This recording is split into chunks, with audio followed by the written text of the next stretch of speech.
Obiajulu, though undeniably handsome, possessed an unsettling coldness in his eyes. As he grew, a strange affinity for water bloomed within him. He would spend hours gazing at a cup of water, a silent longing etched on his face, but he would never drink it no matter what. Few days later, Norma came back from the market, and as she was unpacking her bag, Obiajulu, on seeing the raw meat she bought from the market, rushed and devoured the meat in her presence. He was about to take the fresh fish when she screamed and ran away. Emeka stood, looking at his son like he was seeing a ghost.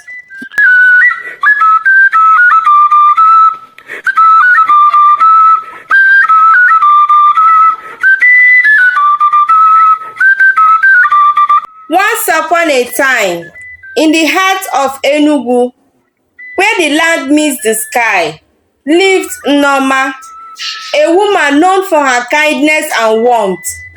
But for 12 long years, a shadow hung over her heart. She remained childless.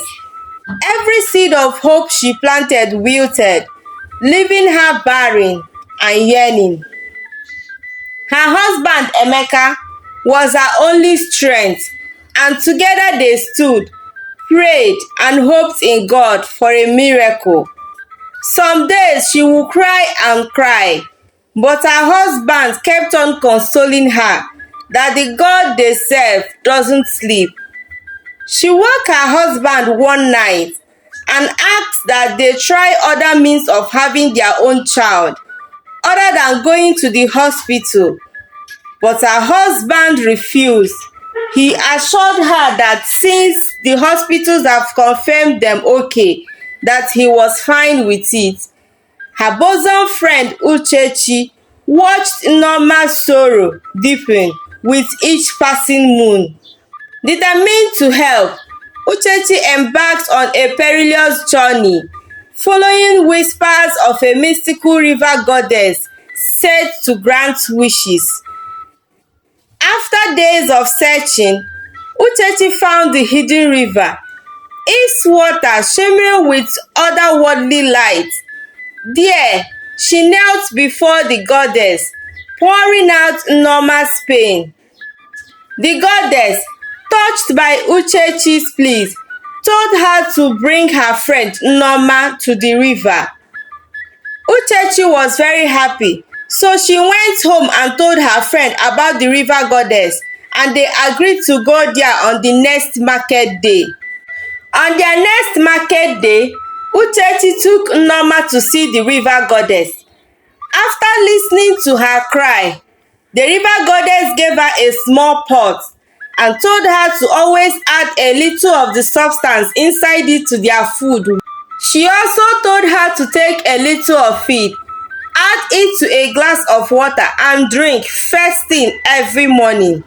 Norma did as she was instructed, and in less than 3 months, she conceived. They were very happy. They celebrated, but she never told her husband of how the baby came. Her friend Uchechi warned her seriously not to reveal the source of the pregnancy to her husband. 9 months later, she gave birth to a bouncing baby boy, and they named him Obiajulu, meaning my heart is at peace. But did their heart truly become at peace? The birth of Obiajulu ushered in an era of pain and emotional trauma for Norma and her husband. Obiajulu, though undeniably handsome, possessed an unsettling coldness in his eyes. As he grew, a strange affinity for water bloomed within him. He would spend hours gazing at a cup of water, a silent longing etched on his face, but he would never drink it no matter what. He was so fast in attaining all his milestones. At 3 months, he was so big and already sitting without support, and also attempting to crawl. He eats so much and rejects breast milk because he doesn't like it. At 6 months, he was already crawling and scattering things, and before 7 months, he was walking without even staggering in any way. Norma was surprised, but her husband Emeka, who was oblivious of the whole situation, showered praises on his son for being a very strong boy. As he grew, his strange eating habits increased. Obiajulu can eat for the 24 hours of the day without being full.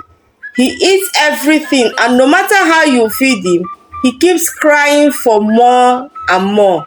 At some point, Norma became tired of always feeding him and him never getting satisfied. She decided to only feed him 3 times in a day, but something happened. Norma came outside the house and saw her son eating the raw yams and potatoes she left at the back of the house. Norma was shocked to her bones, and in fear she screamed and ran into the house. The most embarrassing part is that some of the neighbors saw him. Norma carried him and locked him inside the room. She cried till her husband came home and she told him everything that happened. Emeka was weak. He didn't know what to do, but he consoled his wife and assured her that all would be well. Few days later, Norma came back from the market, and as she was unpacking her bag, Obiajulu, on seeing the raw meat she bought from the market, rushed and devoured the meat in her presence. He was about to take the fresh fish when she screamed and ran away. Emeka stood there looking at his son like he was seeing a ghost. Norma ran to her friend Uchechi and with so much pain narrated her ordeal to her. Then it dawned on Uchechi that she had made a very terrible mistake. "I should have told you." "Tell me what?" Norma asked her in tears. Norma would conceive a child, but not just any child. This child was destined to be the prince of the marine kingdom, a creature of the river, meant to rule beneath the waves. Norma, these were the words of the river goddess that gave you Obiajulu. Norma cried. "Uchechi, why didn't you tell me about this? You should have told me. At least I would have made the choice of accepting this child or not. How do I explain all this to my husband?" Uchechi begged her to calm down so they could think of a solution. She told Norma that they would go back to the river on the next market day to see the river goddess. "Okay," Norma said, "but I will have to go and explain things to my husband. He needs to know what is going on." Uchechi wanted to say no, but in all honesty, Emeka needed to know the truth before Obiajulu destroys them. Norma, on getting home, met her son sitting on ants and he was eating them. Firstly, she wondered how he was able to gather those ants and was quietly eating them. Norma fainted. Obiajulu saw her and started laughing as he jumped inside their drum of water. Emeka came outside and met Obiajulu pointing in a particular direction. When he got there and saw his wife almost lifeless, he carried her inside the house. When Norma was resuscitated, she told her husband everything and pleaded with him to accompany her and Uchechi to the river to ask the river goddess for a solution to their problem. Emeka was not happy. "Norma, I warned you. I pleaded with you. I told you to calm down. Let's wait on God to bless us at the time He chooses. But you refused. Now look at what you've gotten us into." Uchechi, Norma, and Emeka got to the river, and the river goddess told them that the child she gave them was created to be the prince of the marine kingdom, and that his everyday habit of eating things is because of the sacrifices people make at the river daily. As the prince, every sacrifice comes to him, and that is why he eats uncontrollably.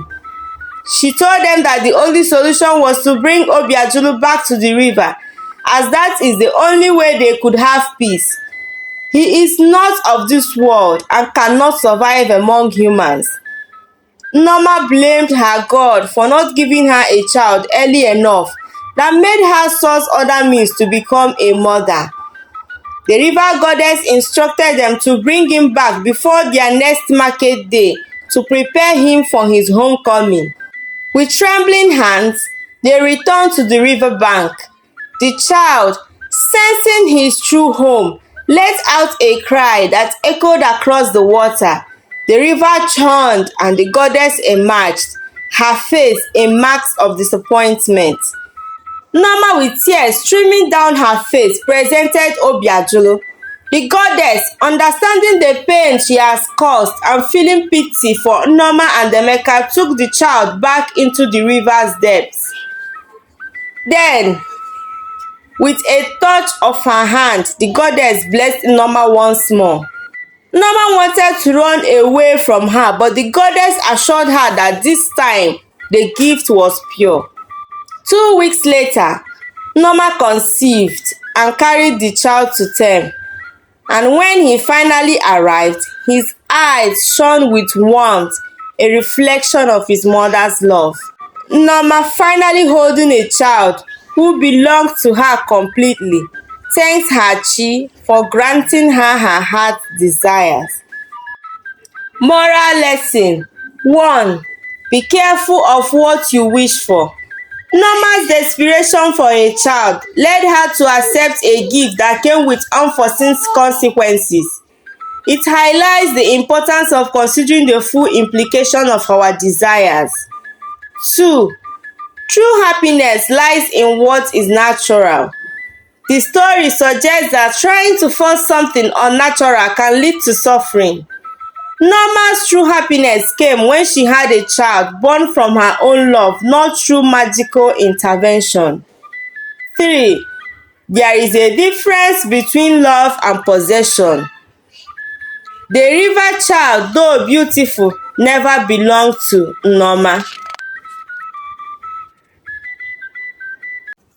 Thank you for listening to my story. Do not forget to like, comment, and subscribe to this channel for more interesting stories. Bye bye.